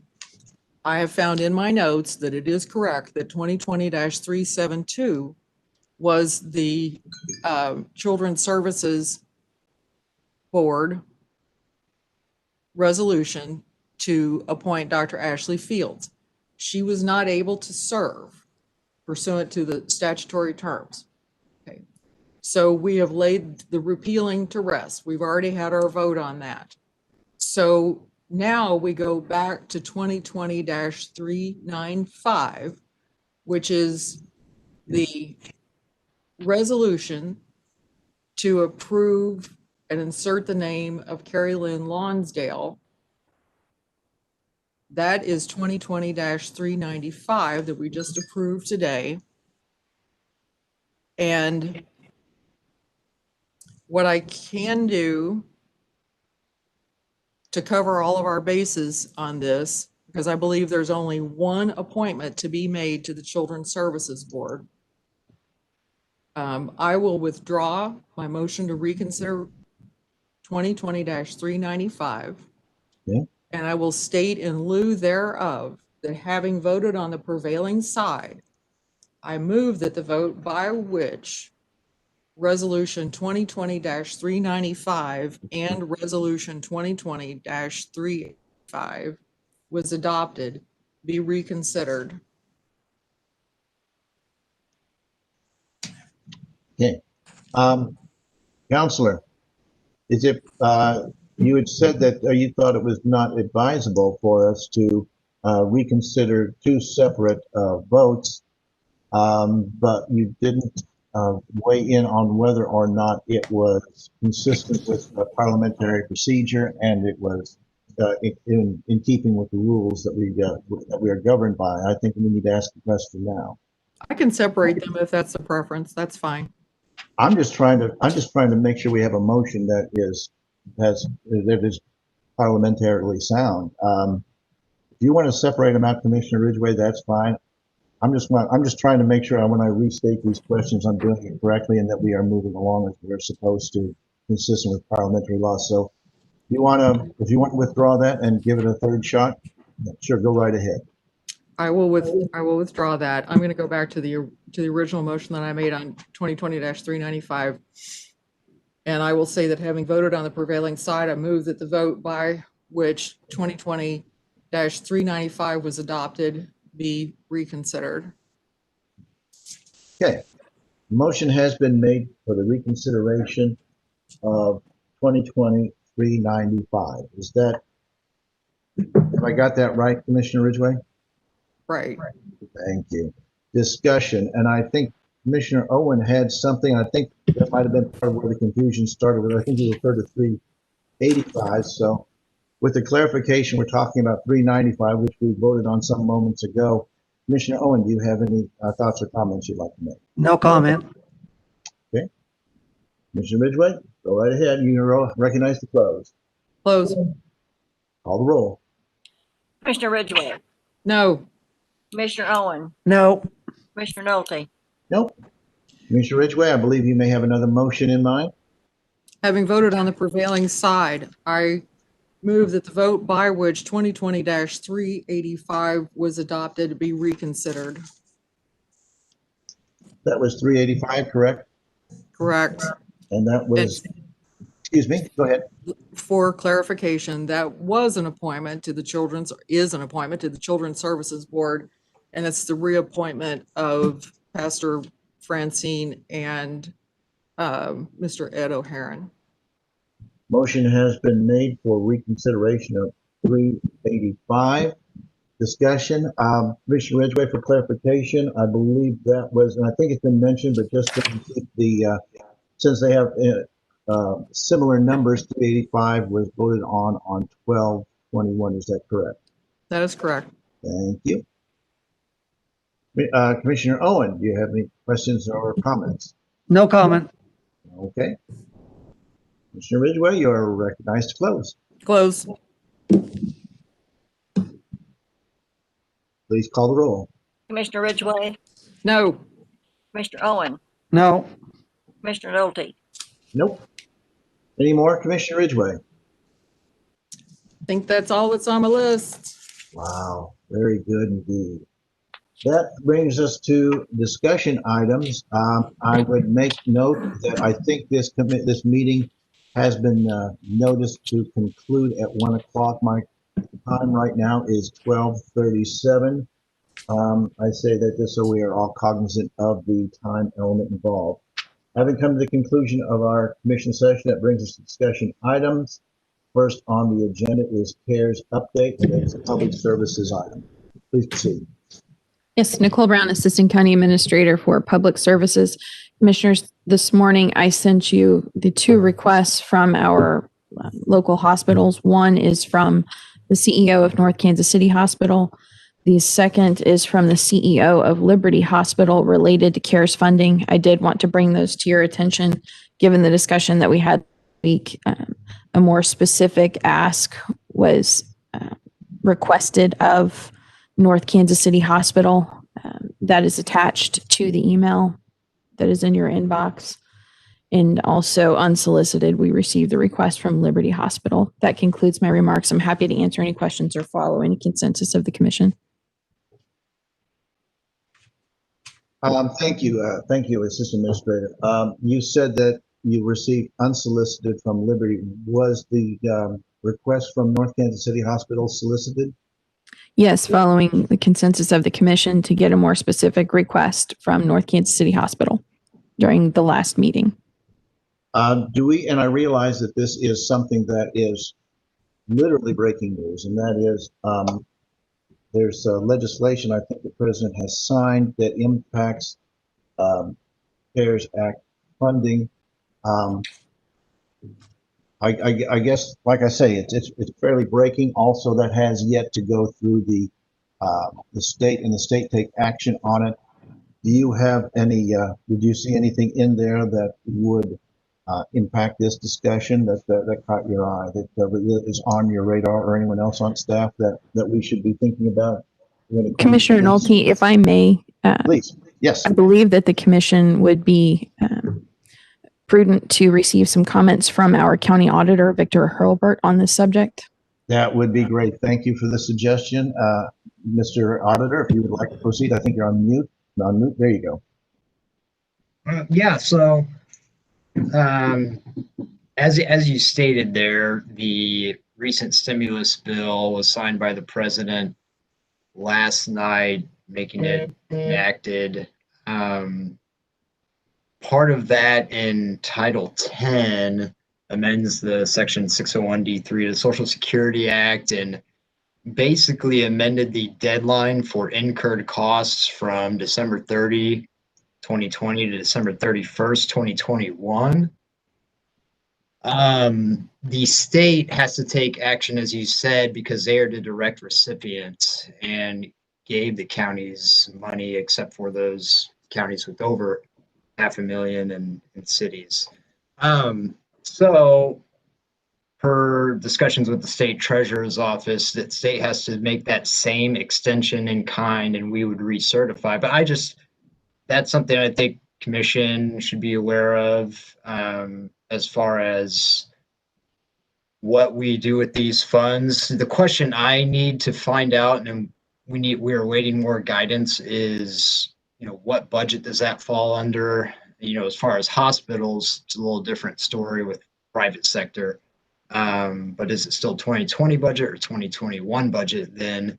But it sounds like we might have more time if the state follows in kind. So that's just one update there for you on the CARES Act funds. And for us to disperse them beyond where they have already been. For instance, if there is money left over that has been assigned to county offices and that money is left unexpended, to expend that money would require more action on the commission. But until we hear from the state, that sounds very imprudent to be able to start moving things around. It sounds to me like our best course of action is just to monitor events and see where the state comes down. Does that sound reasonable? I think that, sounds reasonable as far as, how much time we have to work with this. As it stands now, I know that the commission has decided to allocate, all the funds that we received have been spoken for. So it would take an active, commission to do something else as far as the county internal funds. I will say with that internal fund component, the million or so left, there are still expenditures, and that's something we'll have to address next year. To be, have they been submitted for reimbursement as far as what's incurred, being goods received, services provided is the interpretation by December 30. So if that is now December 31 next year, so there are some unknown questions, I think, just given the very recent update. Are those reimbursement requests from county departments still going to come in, and would the commission consider that? So that's as well as our outside entities and what unspent dollars they have. Commissioner Owen, do you have any questions or comments? No comments. Commissioner Ridgway? Well, I have some questions because obviously we put a lot of the funds where they belonged appropriately to our community partners, including our schools and our municipalities, as well as to the Clay County Health Department. So, but we also retained a portion for the county to deal with unanticipated, unbudgeted for consequences that would flow directly from the COVID pandemic situation. Do we have any unencumbered funds that would expire where we would have to send them back to the federal government by December 31 that's still in that account? And I suppose that's a question for the auditor or for our staff. What's our situation? Do we have anything that's unencumbered that would have to go back by December 31? Chief Budget Officer, do you have anything? Then I'll go. I want to include you in the conversation. Then I'll go back to Auditor Hurlburt. Chief Budget Officer. Do you have I'm sorry. What was your question? Commissioner Ridgway, restate your question for the Assistant Administrator, please. Well, actually, I think it needs to go to the auditor first because he's the one who's in the best position to know about encumbered funds. Is out of the CARES funding that we have allocated to the county, which is the only thing that remains under our direct control. Do we have any funds, first of all, that are unencumbered right now out of the CARES funding for the county, that Part B, that would have to be returned to the federal government if they are not actually expended by December 31?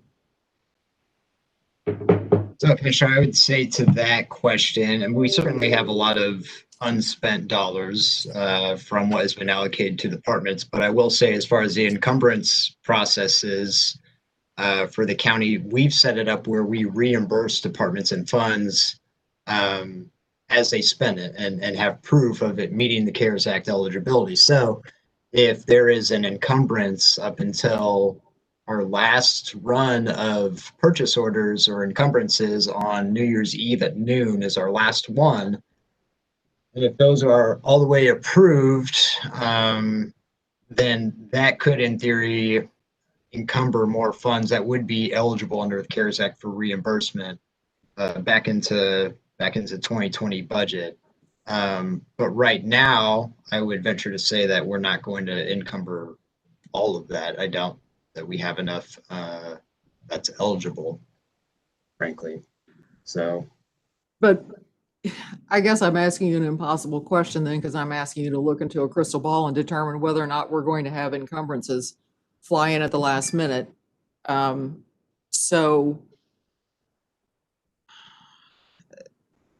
the portion that we have is less than our community partners have. My personal feeling is that if there's unencumbered funds by the end of the year, that we definitely need to take a hard look at, or the commission needs to take a hard look at what specifically Dr. Reinches has said, as well as Dr. Feast has said, because I mean, expending almost $8 million in staffing, supplies, and services directly related to COVID-19, that's huge. They are expecting some funds, but they still are going to have a shortfall.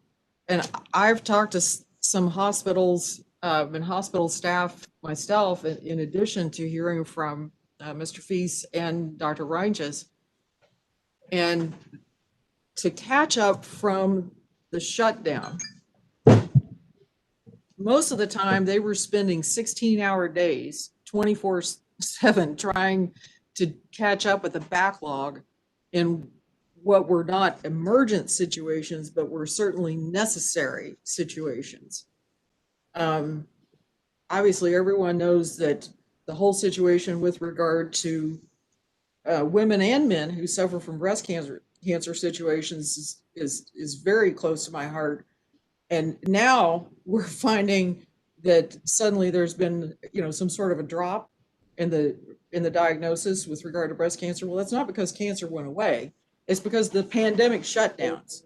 So there could yet be another wave, somewhat unrelated to COVID, but nonetheless direct fallout of COVID, because people aren't going in, or weren't going in, or could not go in for their regular checkups. So I would love to see, Commissioner Nolte, you're the one who's going to continue to be on this commission.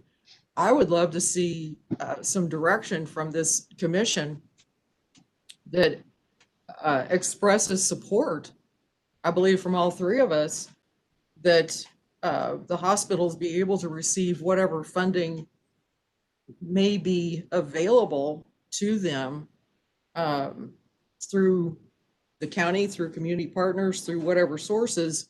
I believe there's a lot of money that's yet unexpended that the city of Kansas City received.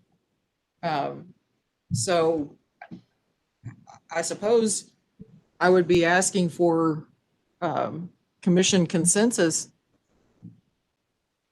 on this, to do everything possible to supply fundings to the hospitals.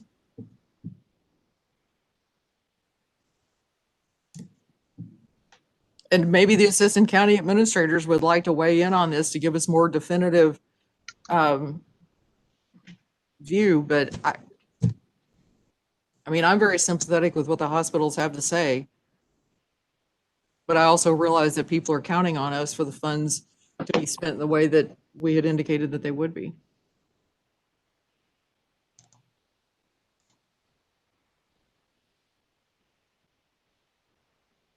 Commissioner Owen, is there anything you'd like to ask or add to the discussion? No, I'm good.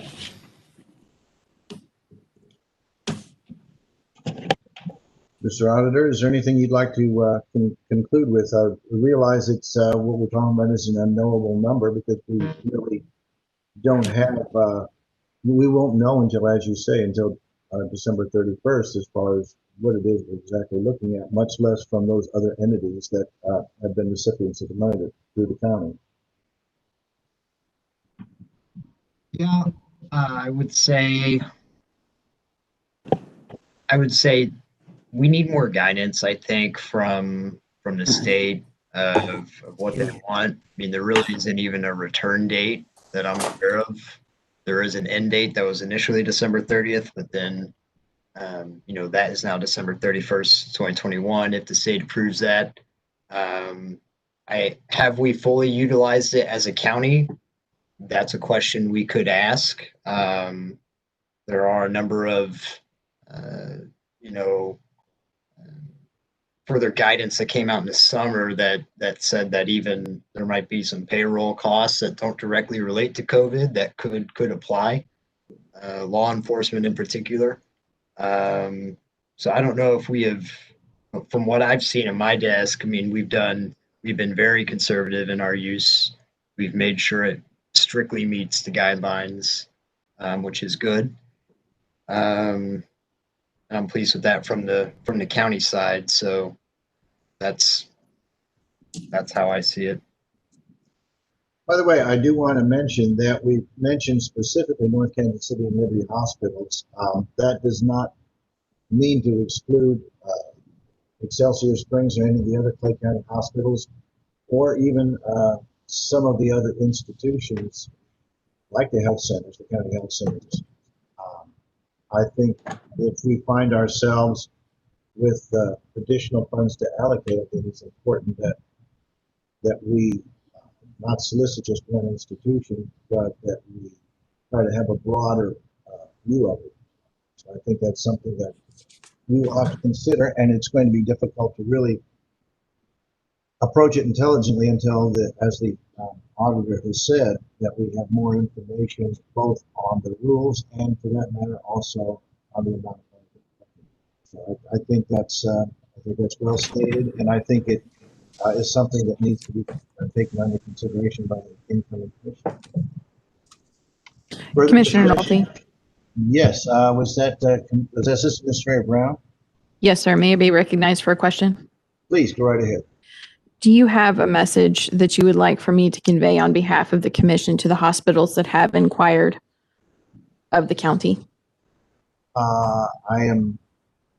If there's a message from the commission, it would have to be a consensus. I don't know that if I personally have one, I would go ahead and do it, but I'm speaking on behalf of the commission. I think it would be better to have a consensus rather than have the presiding commissioner speak on behalf of the entire commission. We've had that kind of come up before with press releases and that sort of thing where not all commissioners were consulted. So I think it's important to have all commissioners consulted. That's why I asked you in a public meeting and had this added to the agenda. So if we could get started discussing what that consensus is, I'd be happy to send a message back to the two hospitals that have made inquiries. Well, I would suggest that the message back would be that we are awaiting further guidance, as the auditor had said. We're awaiting guidance on what the rules are for any further distributions, and we would be happy to consult with them when we have that clarity, so we know what we're doing. How does that strike you, Commissioner Owen?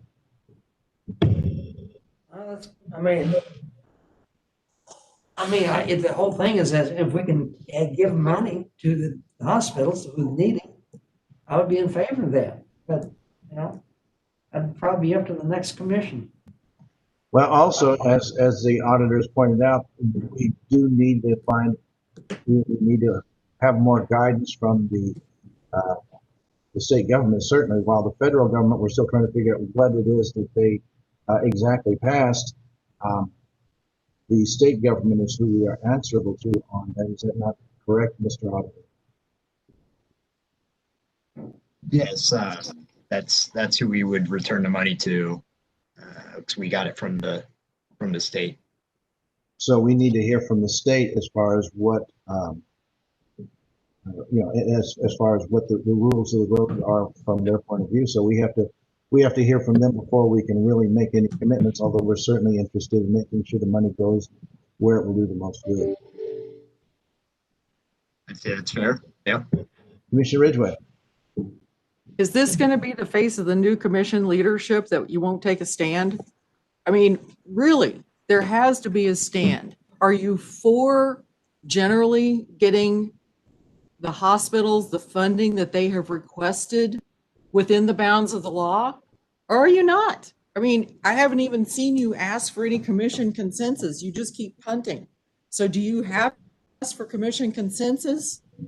Or is this just a big punt on behalf of the new leader? I was not seeking commission consent, but that also would exclude the county health centers. They're not a hospital. Are we going to want to include them in the mix? Yeah, I think we need to be talking. If we have this money, then yeah, I think we ought to be looking at them too. Do we want to look at entities that are doing emergency work like first responders? Yeah. Can I commit to say it will only and exclusively go to hospitals?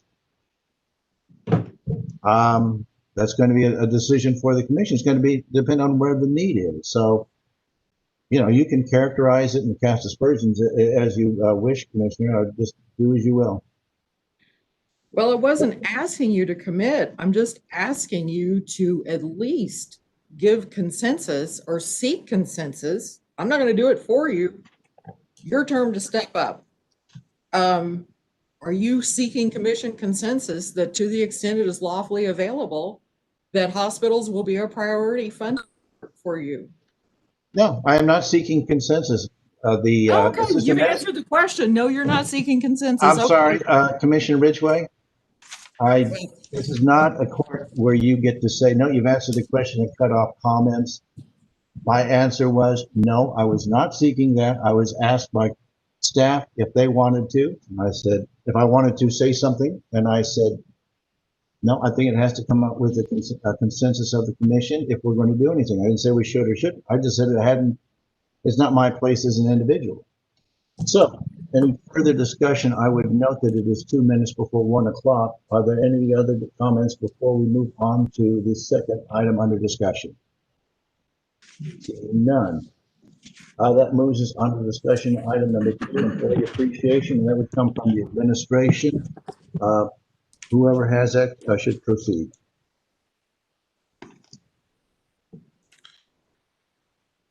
Okay. Commissioner, due to COVID this year, we were not able to do our typical employee appreciation where each employee reaching a significant anniversary with the county was recognized. So with the commission's permission, I would like to read off the list of employees that would have been recognized at those meetings. I personally don't have a problem with it. I don't think that the limitation on us ending at 1 o'clock is necessary or even legal. Mr. Pearson, do you have any objection if this would take us beyond the 1 o'clock time? I have no objection to that. I think it would be fine. Thank you. And it would not put us in any violation of law? No, sir. Very well. You may proceed, Assistant Administrator. Okay, well, we typically have 2 employee appreciation days a year. The first one recognizing employees that reached an anniversary between January and June, and then the second one, employees that reached their anniversary between July and December. So I will start out with the January to June list. From the assessor's office, we have Michelle Stryker with 20 years, Patricia Hughes with 15 years.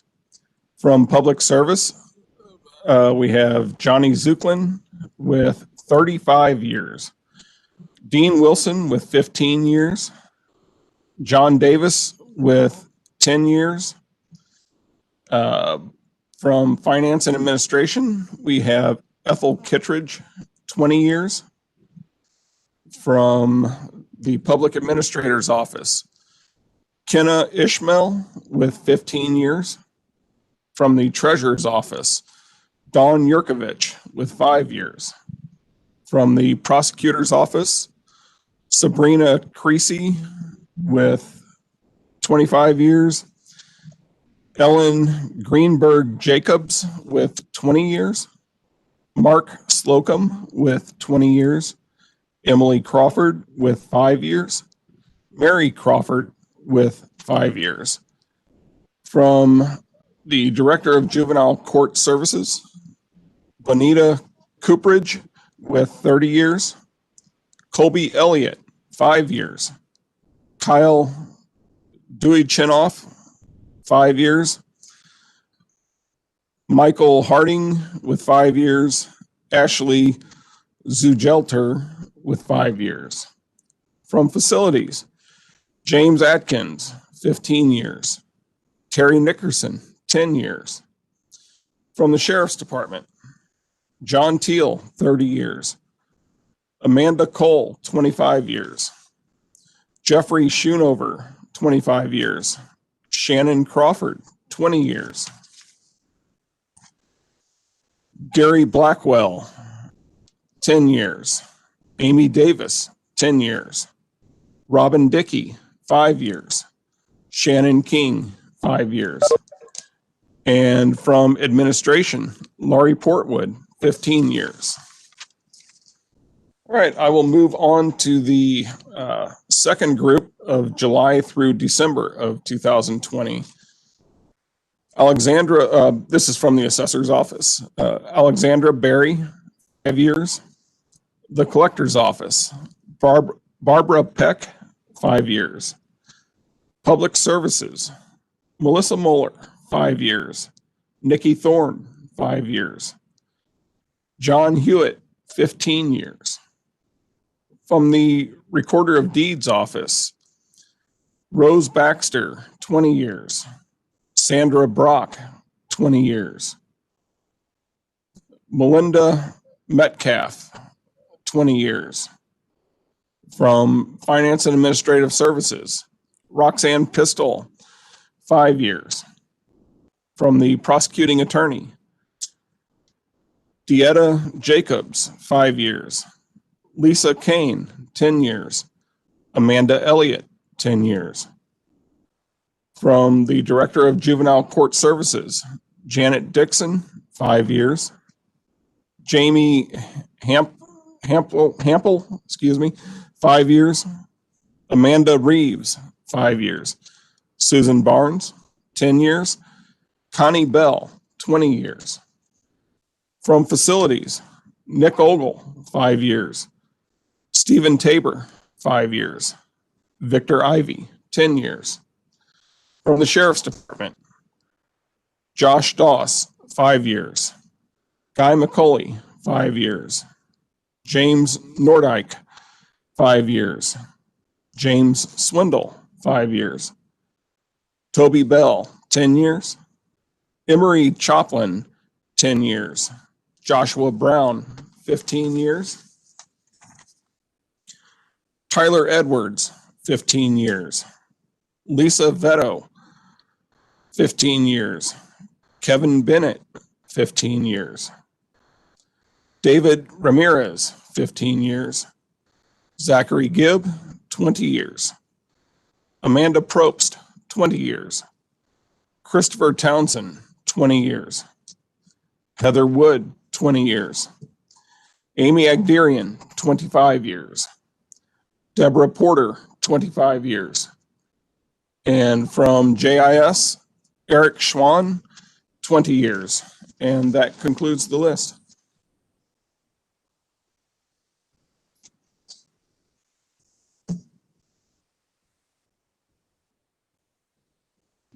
Sorry about that. Thank you for that, Assistant Administrator. Certainly we appreciate the hard work of all of our employees, those listed and those, of course, that don't have the significant anniversaries that those you mentioned do have. So with that, is there any further comment or discussion on employee appreciation? Commissioner Owen. No comment. Commissioner Ridgway.